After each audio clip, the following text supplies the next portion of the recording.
Down, stay. A parent contacted me about swimming lessons. She couldn't find a place where she felt her child was either accepted or comfortable.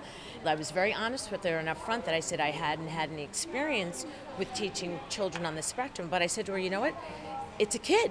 Just bring him and we'll see what happens. It was either a matter of they couldn't get the child to fit in, there wasn't anyone that was patient enough to work with the child, or just kind of, as an instructor, it can't always be about what you want to accomplish. It has to be about where the child is and what you guys could work on together. They must be one-on-one with an instructor. They have to form that relationship and bond. There's a very big thing about trust to them. I mean, extremely. Number two, I think because they have a hypersensitivity, when they start to get used to the water, you have to be very close with them, talk to them, and be very comforting. I think that's some of the most important things that a lot of other places may not have. That's why you gotta put down your goggles, but it's okay if you don't want them.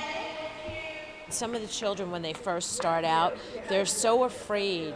We'll sit them by the side of the pool, and if they won't put their feet in, we will bring a bucket to them to put their hands in. We actually have platforms that we can submerge in the water, so the height becomes higher to them. So even if they want to just put their feet in and stand up, and the water may only be up to their ankle, but they start to get used to the water being around their feet, and that starts to make them accustomed to want to getting in. There's a freedom, but it's in a contained environment, so they're able to just let go and just kind of be one with the water. I know that may sound a little like hokey pokey, but I really don't think it is, because the hypersensitivity becomes lessened as they stay more and more in the water. They're not as frightened. They learn to know that the water is very important for them to be a little cautious of, but they learn to enjoy it. High five, Jason. Good job. We live one block away from the water. My fear was them wandering off to the water and not knowing how to swim. So it was a safety concern, just in case that they would know how to swim.